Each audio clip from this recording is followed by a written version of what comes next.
வணக்கம் நேயர்களே. பார்த்தேன், ரசித்தேன், படித்தேனுக்கு உங்களை அன்புடன் வரவேற்பது சுதா ஆழ்வான்.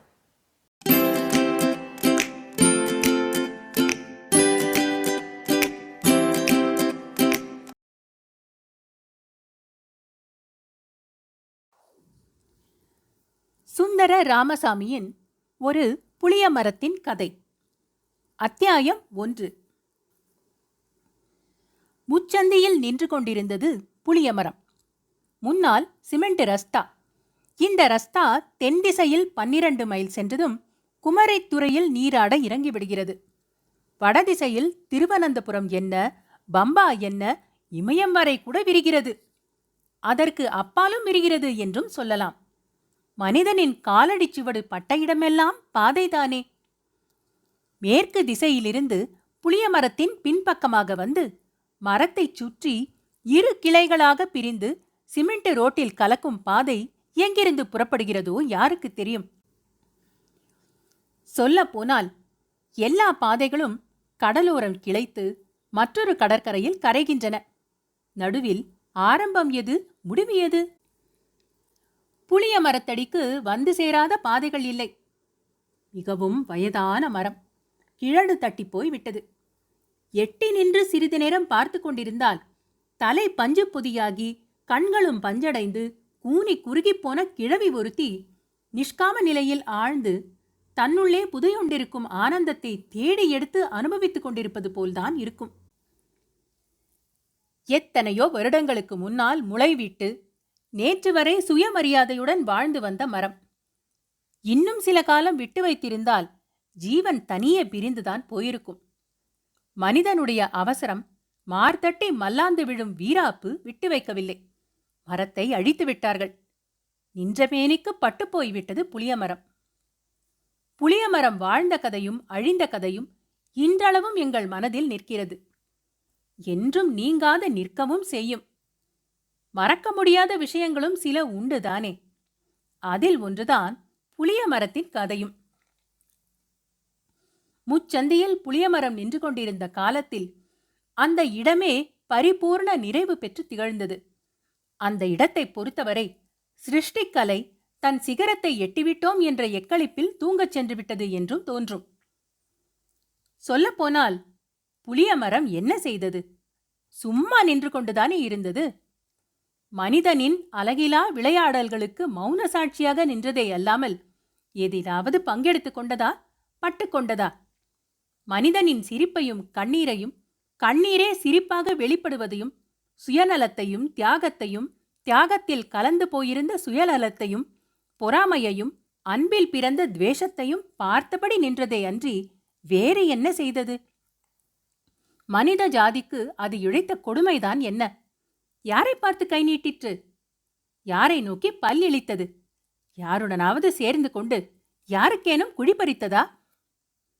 அது தானாக பிறந்தது, தன்னையே நம்பி வளர்ந்தது, இலை விட்டது, பூ பூத்தது, பூத்து காய் காயாக காய்த்ததில் இலைகள் மறைந்தன, பழுத்த இலைகள் உதிர்ந்து மண்ணை மறைத்தன, மண்ணை மறைத்து மண்ணில் கரைந்து பெற்ற தாய்க்கு வளங்கூட்டி மீண்டும் மரத்தில் கலந்தன. வானத்தை நோக்கி துழாவின கைகள், வேர்கள் மண்ணுக்குள் புகுந்து அலைந்தன. ஆமா, சுயமரியாதையுடன் நிறைவாழ்வு வாழ்ந்த மரம் அது. ஆனால் நாட்டையும் பணத்தையும் பெண்டுகளையும் அதிகாரத்தையும் புகழையும் காயாக வைத்து விளையாடிய மனிதன் புளியமரத்தை மட்டும் விட்டு வைக்கிறேன் என்கிறானா? அதையும் காயாக வைத்து விளையாடி தீர்த்து விட்டான்.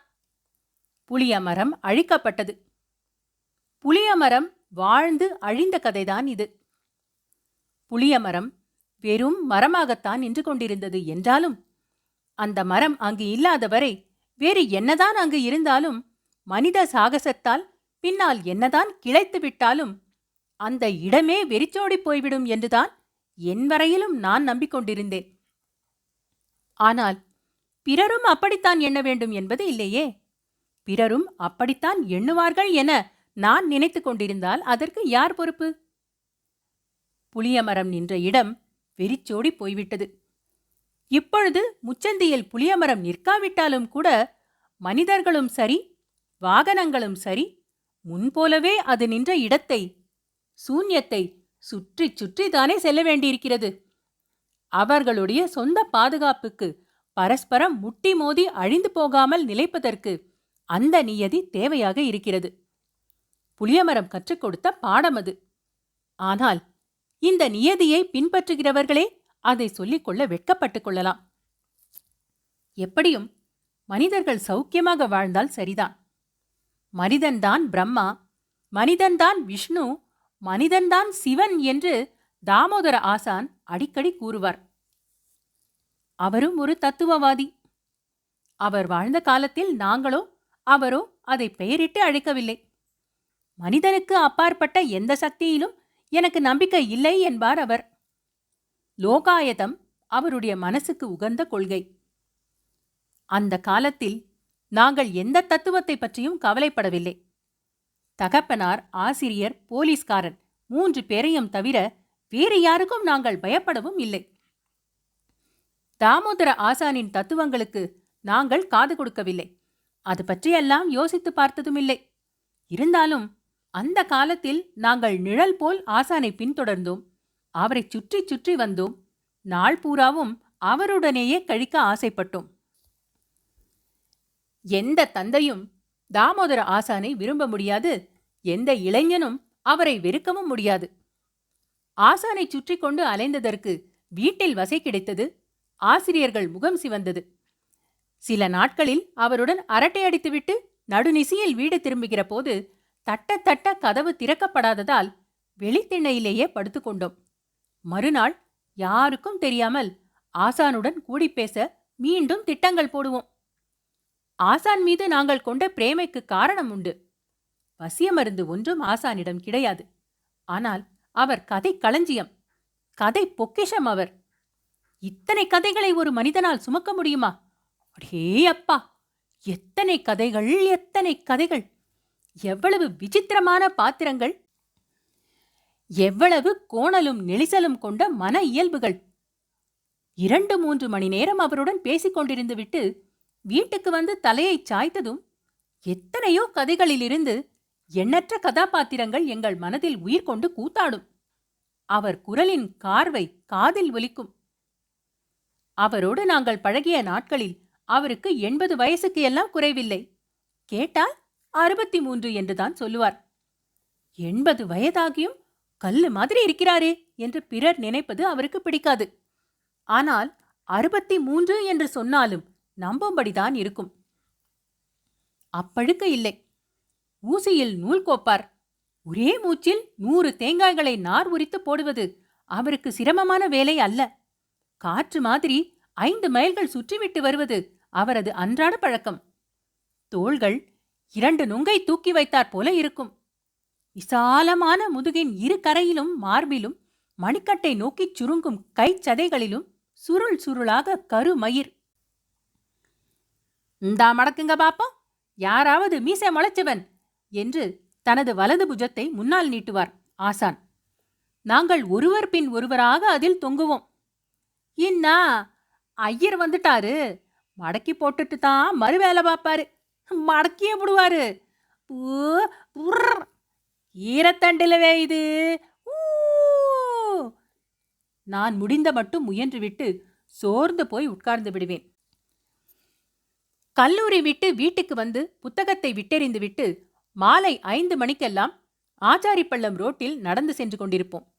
அந்த காலத்தில் பாதி வழியில் ஜோசப்பின் லாண்டரி இருந்தது. கடை முன்னால் போட்டிருக்கும் பெஞ்சில் அமர்ந்திருப்பார் ஆசான். நுனியில் பூண் கட்டி 6 அடி உயரமும் ரூல் தடி பருமனும் கொண்ட தடியை கால்கள் இடையே ஊன்றி தலைக்கு மேல் 2 அடி எழும்பி நிற்கும் கம்பின் உச்சி மண்டையில் 2 கைகளை கோத்து பிணைத்திருப்பார். கம்பு புழுதி மண்ணில் 3 அங்குலம் இறங்கியிருக்கும். எங்களை கண்டதும் பின்புறம் கௌபீன நுனி யாவருக்கும் தெரியும்படி வேஷ்டியை தூக்கி கட்டிக்கொண்டு கிளம்பி விடுவார். நடந்து செல்கிற போது அவர் வாய் திறப்பது கிடையாது. அவர் பின்னால் செல்லும் நாங்கள்தான் சில்லறை பேச்சுக்களில் ஈடுபட்டிருப்போம். 2 மைல் சென்றதும் பாழ் மண்டபம் ஒன்று தென்படும். கொலையாளிகளை அந்த காலத்தில் தூக்கிலிடும் இடம் அது. பார்க்க பார்க்க ஒரு அந்த காலத்து இடமாக தெரியும். 2 மைல் தொலைவில் அரை நூற்றாண்டை தாண்டி விடுவோம். நாங்கள் போகிற காலத்தில் ஒரு பைத்தியக்காரி பேத்திங் பூலில் குதிக்கப் போவது மாறி அங்கு நின்று கொண்டிருப்பாள். அவளுடைய வாசஸ்தலம் அது. மண்டபத்தின் முன் அமர்வார் ஆசான். அவர் முகம் தெரியும்படி நாங்களும் உட்கார்ந்து கொள்வோம். வருகிற வழியிலேயே வாங்கி மடியில் தயாராக கட்டிக்கொண்டிருக்கும் பொட்டலத்தை எடுத்து ஆசான் முன் படைப்பான் ஒருவன். 2 கட்டு ஈத்தாமொழி வெற்றிலை, பச்சைப்பாக்கு 10-15, யாழ்ப்பாணம் புகையிலை நம்பர் 1 தடை 2. வெற்றிலை போட்டு துப்பிவிட்டு சுற்றுமுற்றும் பார்ப்பார் ஆசான். என்று அவசியமில்லாத ஆர்ப்பாட்டங்களுடன் புகையிலை சாற்றை தொண்டைக்குழியிலிருந்து வெளியேற்றிக் கொள்வார். கதை ஆரம்பமாகிறது என்று அர்த்தம். ஒரு ஊரில் ஒரு ராஜா இருந்தார் என்று அத்தை பாட்டிகளின் பாணியில் கதை ஆரம்பமாகாது. கதை உத்திகள் எல்லாம் அவரிடம் படிந்து போன சமாச்சாரம். சற்று தள்ளி முளைத்திருக்கும் ஒரு செடியை 2 வினாடிகள் கண்ணிமைக்காமல் பார்த்து கொண்டிருந்து விட்டு, அது என்ன செடி தெரியுமா, அது யாருக்காவது என்கிறார். நாங்கள் ஒருவரையொருவர் பார்த்து கொண்டு விட்டு தலையை அசைக்கிறோம். தெரியாது இல்லையா? பேந்த பேந்த முழிக்குத பார்த்தாலே தெரியுதே. சரி, 2 இலைய கிள்ளி உள்ளங்கையில வச்சு நல்லா நவுட்டி போட்டு மோந்து பாருங்க பாப்போம். இரண்டொருவர் அதை பின்பற்றுகின்றனர். வாசனை என்ன மழை தெரியுது? மணந்து பார்த்தவர்களுக்கு சொல்ல தெரியவில்லை. கோழி துணிய நாறு பொட்டியில ரொம்ப நாள் வச்சு போட்டு எடுத்தாலே அடிக்குமே, அந்த மணந்தானே. தங்களுடைய உணர்வை ஆசான் துல்லியமாக வர்ணித்துவிட்ட ஆச்சரியம் முகத்தில் வழிகிறது. இதை கொடுத்துத்தாலா தாலி கெட்டின புருஷனை கொன்னே போட்டா ஒரு சண்டாளி. மனசு வருமா ஒரு பொம்பளைக்கு? அடுத்தவன் கழுத்தை கட்டிக்கிடணும்னு ஒரே நினைப்பா நினைச்சு துணிஞ்சிட்டாளே பாவி. அப்படித்தான் செய்தாளே. புருஷங்காரன் என்ன நொண்டியா சப்பானியா ஊனு குருடா, இல்ல மேலே ஒண்ணு இருக்கட்டும்னு இன்னொருத்திய வச்சுக்கிட்டு இருந்தானா? எப்படி போனாலும் அறுப்புக்கு 100 கோட்டை நெல்லை வந்து விழும். நாளொன்னுக்கு கொல்லையில விழுற இலை 50க்கு குறையாது. அவுத்து விட்டா தொழுவம் காலியாகுதுக்கு 1/2 மணி நேரம் ஆகும்.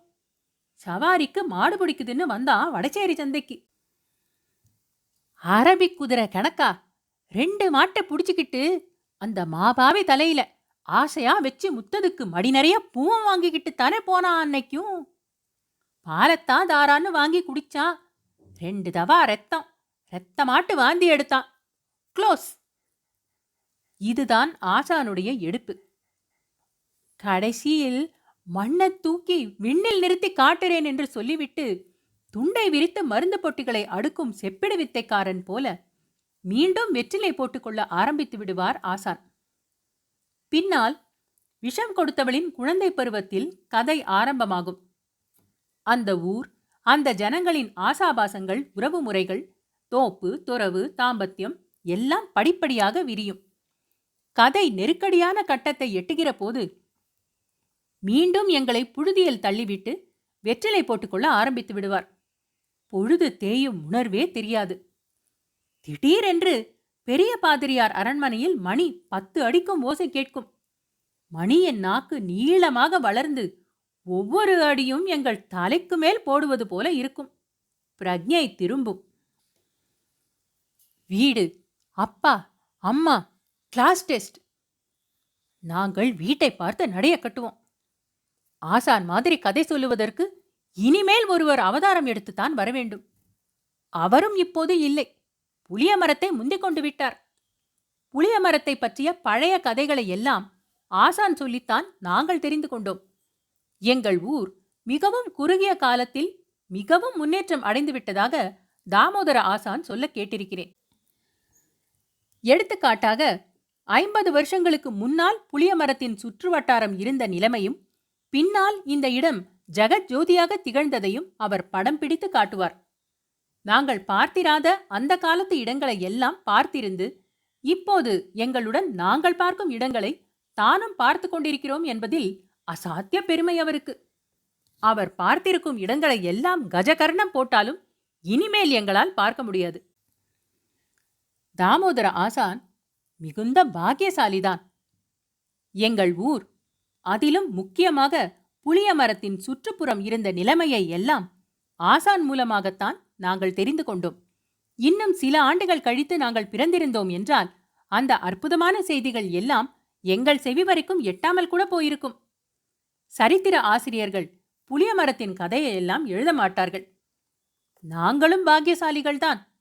அந்த காலத்தில் புளிய மரத்தை சுற்றிலும் குளம், அதல பாதாளத்தில் தேங்கி கிடக்கும் தண்ணீர், புலிக்குளம் என்றுதான் சொல்லுவார்கள். குளத்தின் மத்திய பாகத்தில் தீவு போல் எழும்பியிருந்த திட்டில் நின்றது புளியமரம்.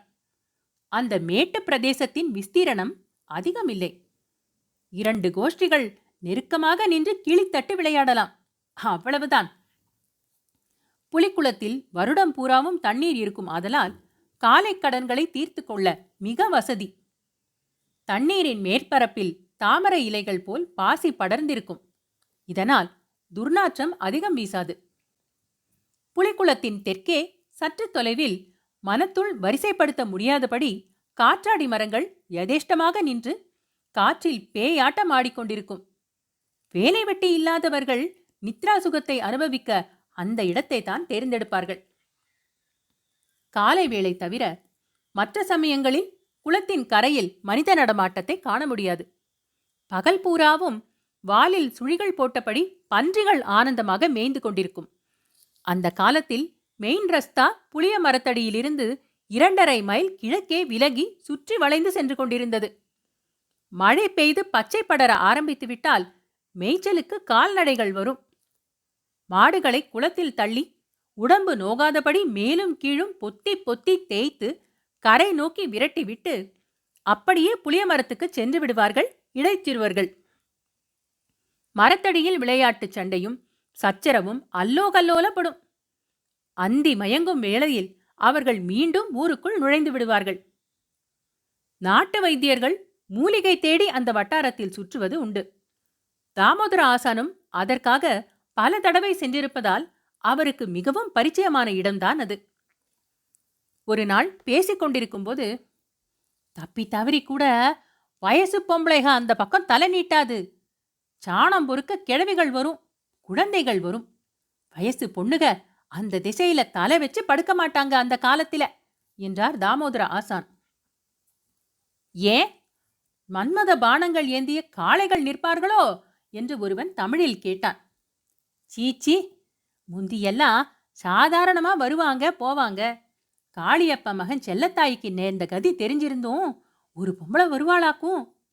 எங்கிருந்தோ வந்தவன், ஊர் தெரியாது, பேர் தெரியாது, முகத்தை பார்த்தவன் கிடையாது. கைய பிடிச்சு அப்படியே மரத்தடியில போட்டு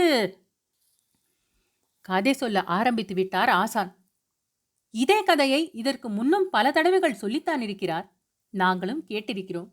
அழுத்தால் தானே அவர் மீண்டும் சொல்லத் தயார். கேட்க காத்திருந்தோம் நாங்கள். நடுகை முடிந்து பாதி வழியில் என்ன காரணத்தாலோ தோழிகளுடன் பிணக்கு முழவே அவர்களை விட்டு பிரிந்து குறுக்கு பாதையில் குளத்தோரமாக நடந்து வந்து கொண்டிருந்தாள் செல்லத்தாயி. அன்று பௌர்ணமி. எங்கும் சௌந்தரியம் இறைந்து கிடந்தது. முன்தினம் பெய்த அடைமழையில் குளங்கள் பெருகி நீரில் அலைகள் ஓடோடி வந்து கரையேறிய வண்ணம் இருந்தன. செல்லத்தாய்க்கு உற்சாகம் கரை புரண்டு விட்டது. முட்டு அளவு நீரில் இறங்கி தண்ணீரை கைகளால் அலைந்தாள். கையை கூட்டி நீரை ஏந்தி முகத்தில் வார்த்து கொண்டாள். வாய்க்கொள்ளு மட்டும் உறிஞ்சி தூ தூவென்று எட்டி துப்பினாள். குளிப்போமே என்று திடீரென்று தோன்றிவிட்டது. மடமடவென்று இறங்கிவிட்டாள். அக்கம் பக்கம் கண்வட்டத்திற்கு ஈ காக்காய் கிடையாது. கண்ணெதிரே புளிய மரத்தின் சல்லிக்கிளை ஒன்று சந்திரனை அப்படியே 2 துண்டாக வெட்டி காட்டியது. அதை பார்த்து ரசித்தபடி தாராளமாக சௌகரியங்களை ஏற்படுத்தி கொண்டு குளித்தாள். இப்படி குளித்ததே இல்லையே என்று சொல்லிக் கொண்டாள். உடம்பு வாழைத்தண்டாக சில்லிட்டு விடவிடக்க ஆரம்பித்ததும் தான் பொழுது போனதை உணர முடிந்தது. இன்னும் ஒரே ஒரு முக்குளி என்று முணுமுணுத்தவாறே முங்கி எழுந்தாள். தலையை தூக்கி பார்த்தபோது எதிரே புளிய மரம் நின்று கொண்டிருந்தது. அது அங்குதான் நின்று கொண்டிருந்தது என்றாலும், அவளும் அதை உணர்ந்தாள் என்றாலும், மிகப்பெரிய யானைகள் 2 படுத்து கிடப்பது போன்ற அந்த இடத்தில் ஒற்றைக்கு ஒற்றையாய் ஒரு புளிய மரம் நின்று கொண்டிருப்பது அலாதியாகப்பட்டது. அது வரையிலும் போய்விட்டு வந்துவிடுவோமே என்ற சபலமும் கூடவே இழைந்தது. அப்படியே தண்ணீரில் சரிந்து நீச்சலடிக்க ஆரம்பித்து விட்டாள். புளிய மரத்தடியில் நின்று நாலா பக்கமும் பார்த்தபோது ஏதோ தூர தேசத்தில் நிற்பது போல இருந்தது. காற்றாடி மரங்கள் பேயாட்டம் ஆடின. தொலை தூரத்தில் அன்று காலையிலிருந்து மாலை வரை அவள் வேலை செய்த வயல் அவசரமாய் நடந்து போனவன் தோளில் இருந்து நழுவி விழுந்த பச்சை துப்பட்டி மாதிரி தெரிந்தது. அவள் கண்கள் அங்கும் இங்கும் மாறி மாறி பாய்ந்தன. சந்தோஷத்தில் சிரித்தாள். அடிக்கொரு தரம் கைகளை தலைமேல் இழுத்து ஈரத்தை வடித்து விட்டு கொண்டாள். அப்போது சற்றும் எதிர்பாராமல் பின்பக்கம் காலரவம் கேட்டது. பயந்து தலையை திருப்பினாள். அங்கு ஆஜானுபாகுவாக ஒருவன் நின்று கொண்டிருந்தான்.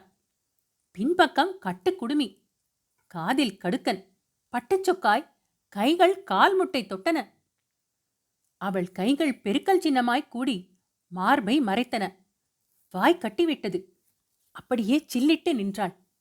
ஒரு கணம் அவள் கண்களை பார்த்தபடி நின்றான் அவன். பிறகு சாவதானமாக அடியெடுத்து வைத்து பச்சை குழந்தையை தூக்குவது போல அவளை தூக்கி மரத்தடியில் போட்டு அவள் மேல் சாய்ந்தான். சில நிமிஷங்களுக்கு பிறகுதான் அவளால் சத்தம் போடவே முடிந்தது. காற்றாடி மரத்தோப்பில் தூங்கிக் கொண்டிருந்தவர்கள் அலறல் கேட்டு குளத்தோரம் வந்த பின்புதான் அவன் மெதுவாக எழுந்திருந்து தண்ணீரில் மூழ்கி கிழக்கோரம் கரையேறினான். பிடி பிடி என்று கத்திக்கொண்டே எல்லாரும் பின்னால் ஓடினார்கள். அவர்கள் அத்தனை பேரும் தன்னை நெருங்க நெருங்க நடையின் வேகத்தை மட்டும் முடுக்கிக் கொண்டே வந்தான் அவன். கடைசி வரை அவனுடைய நடைக்கு துரத்தியவர்களின் ஓட்டம் பின்தங்கி போனதுதான் மிகவும் ஆச்சரியமான விஷயம். காற்றாடி மரத்தடியில் யாருடனோ கதை பேசிக் கொண்டிருந்த தாமோதர ஆசானும் துரத்திச் சென்றவர்களில் ஒருவர். நானும் பின்னால ஓடின. அந்த பய மட்டும் என் கையில ஆம்பிட்டு இருந்தான்னு சொன்னா அந்த இடத்திலேயே மண்ணோட மண்ணா அரைச்சி தேய்ச்சிருக்க மாட்டேன். ஆனா நடக்கிறவனை ஓட்டமா ஓடியும் பிடிக்க முடியலையே. சொன்னா யாராவது நம்புவாங்களா? என்ன நட என்று வியந்தார் ஆசான். கடைசியில் தாழம்பூ காட்டை அடைந்ததும் இடுப்பு அளவு எழும்பியிருந்த ஒரு புற்றை ஏதோ அம்மிக்குழவியை தாண்டுவது மாதிரி அனாயாசமாக தாண்டி மறைந்தே போனானாம் அவன். அவன மாதிரி லாவகமாகவும் துரிதமாகவும் நடக்கிற பயலே என் ஜன்மத்துல நான் கண்டதில்லை. ஆளை எப்படி தங்க விக்கிரகம், கையி அப்படியே கீழே பார்த்து போய்கிட்டே இருக்குது, தரைய தொடராப்பல. பின்னால் செல்லத்தாய்க்கு ஏற்பட்ட மனநிலைதான் விசித்திரமானது. அன்றிலிருந்து அந்த பெண் அவனையே நினைத்து ஏங்க ஆரம்பித்து விட்டாள். சதா அவன் ஸ்மரணை ராத்திரி எல்லாம் புலப்பம். ஒவ்வொரு நாளும் அவள் அந்தி வேளையில் புலிக்குளத்தில் வந்து குளித்தாள். நீச்சல் அடித்துச் சென்று சொட்ட சொட்ட புளிய மரத்தடியில் உட்கார்ந்து கொண்டாள்.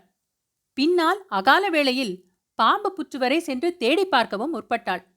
ஊர் கூடி தடுத்துதான் பார்த்தது. காதில் வாங்கிக் கொண்டால்தானே. ஊரார் சொன்ன புத்திமதிகள் எல்லாம் தன் சம்பந்தமான விஷயம் என்றே அவளுக்கு படவில்லை. அவ்வளவு அலட்சியம்.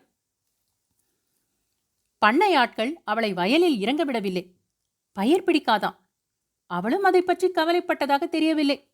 வீட்டோடு உட்கார்ந்து விட்டாள். எப்படி இருந்த பெண்!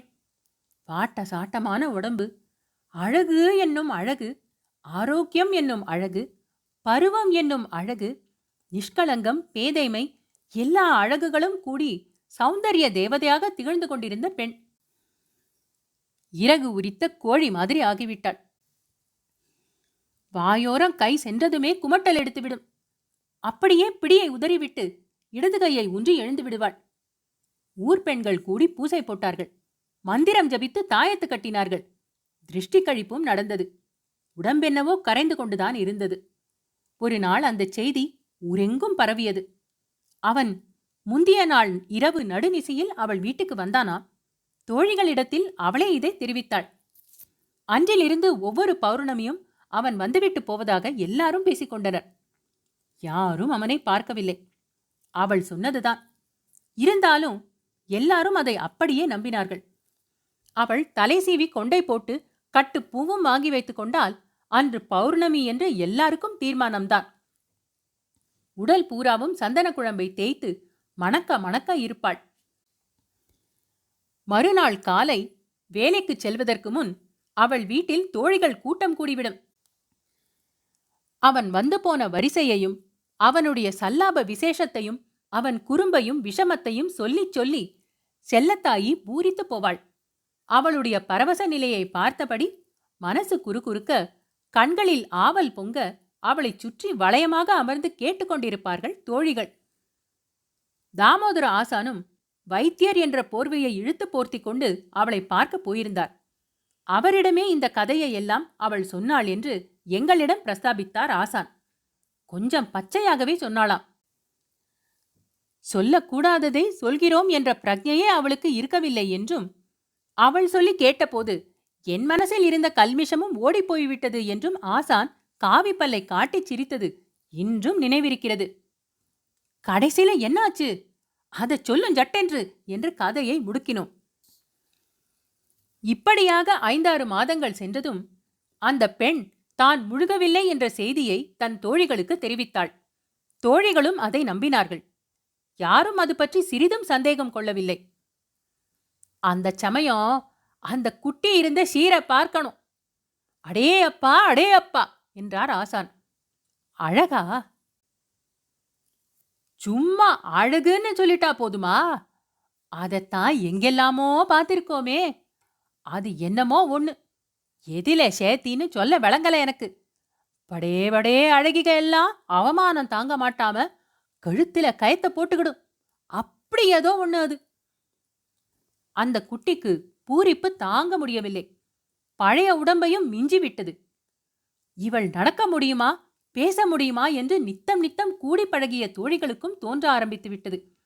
அவள் முகத்துக்கு எதிரே வார்த்தையாட முடியவில்லை ஒருவருக்கும். பார்த்து பார்த்து ஆச்சரியப்பட்டு போனார்கள். எதை எதையோ நினைத்து அவமானப்பட்டார்கள். சும்மா நிற்கத்தான் முடிந்தது. அதற்கு மேல் ஒன்றும் செய்வதற்கு இல்லை என்ற ஸ்தம்பிதம் ஏற்பட்டது. அவள் அழகான தொட்டில் ஒன்று செய்து வைத்துக் கொண்டாள். பட்டுச் சொக்காய் தைத்தாள். திருவிழாவுக்கு சென்றவளிடம் பழுக்காய் செப்பும் மரப்பாச்சியும் வாங்கி வர கூசாமல் பணம் கொடுத்து அனுப்பினாள். மனதில் அலை அலையாய் புறப்பட்ட சந்தோஷத்தை காட்டத் தெரியாமல் தத்தளித்தாள். ஒரு நாள் விடிவெள்ளி நேரத்தில் அவளுடைய அலறல் ஊரை பிளந்தது. ஊர் முழுக்க கூடி நின்ற கூட்டத்தின் நடுவில் அவள் மண்ணில் புரண்டு துடித்தாள். கைகள் ஓங்கி ஓங்கி தலையில் விழுவதை பார்த்தால் மண்டை ஓடு சுக்குநூறாய் சிதறிவிடும் என்று தோன்றும். ஒரே பிரலாபம். அவள் கணவனை தாழம்பூ காட்டில் நாகசர்ப்பம் தீண்டிவிட்டதாம். அவளே இதை நேரில் கண்டதாக சொன்னாள். தேர்வடத்தை வளைய வளைய சுற்றியது போல தலைமாட்டிலிருந்து பாதங்கள் வரை சுற்றி கொண்டிருந்ததாம். வாய் வலது பாதத்தை கவ்வியிருக்க, வாலை இடது காதுள் விட்டு குடைந்து கொண்டிருந்ததாம். தடியையும் வேல்கம்பையும் எடுத்துக்கொண்டு 10-12 பேர் தாழம்பூ காடு பூராவும் சல்லடை போட்டு சலித்து பார்த்தார்கள். அவர்கள் கண்களுக்கு ஒன்றும் தட்டுப்படவில்லை. மறுநாள் புளிய மரத்தின் உச்சாணி கிளை ஒன்றில் அவளுடைய பிரேதம் நிர்வாணமாக தொங்கிற்று. உடுத்தியிருந்த சேலையை அவிழ்த்து சுருக்கு போட்டுக் கொண்டு விட்டாள். கதை முடிந்தது. ஆசான் கைத்தடியை ஊன்றியவாறு எழுந்திருந்தார். விடைபெறும் முகமாய் வெளிவரும் சம்பிரதாய வார்த்தை ஒன்று கூட அவர் வாயிலிருந்து வெளிவரவில்லை. அவரை பொறுத்தவரையில் அன்றைய பாடு முடிந்துவிட்டது. இனிமேல் நிம்மதியாக தலை சாய்த்து உறங்கலாம் அவருக்கு. பழையபடி வீடும் கல்லூரியும் எங்கள் நினைவில் துளிர்த்தன. அதட்டல்களும் கர்ஜனைகளும் நெறியும் புருவங்களும் சிவந்த விழிகளும் கசப்பான எண்ண அலைகளை எழுப்பி எங்கள் வாய்களை கட்டிவிடவே பேசாது நாங்களும் எங்கள் வழிகளில் பிரிந்தோம். அன்றிரவு நான் வீட்டுக்கு வந்து கொண்டிருக்கையில் பாதி வழியில் தெருவிளக்கு அணைந்துவிட்டது. அத்தியாயம் 1 நிறைவுற்றது. அன்பான நேயர்களே, இது போன்ற மேலும் சுவையான கதைகள் மற்றும் கட்டுரைகள் கேட்க பார்த்தேன், ரசித்தேன், படித்தேன் எங்கள் சேனலுக்கு சப்ஸ்கிரைப் செய்யுங்கள். பொன்னியின் செல்வன், சிவகாமியின் சபதம், பார்த்திபன் கனவு போன்றவை பிளேலிஸ்டுகளாக வரிசைப்படுத்தப்பட்டிருக்கின்றன. ஏனைய பிற கதைகளையும் நீங்கள் கேட்டு மகிழலாம். தமிழ் கதைகள் கேட்க ஆர்வம் உள்ள உங்கள் குடும்பத்தார் மற்றும் நண்பர்களிடம் பகிருங்கள். மிக்க நன்றி.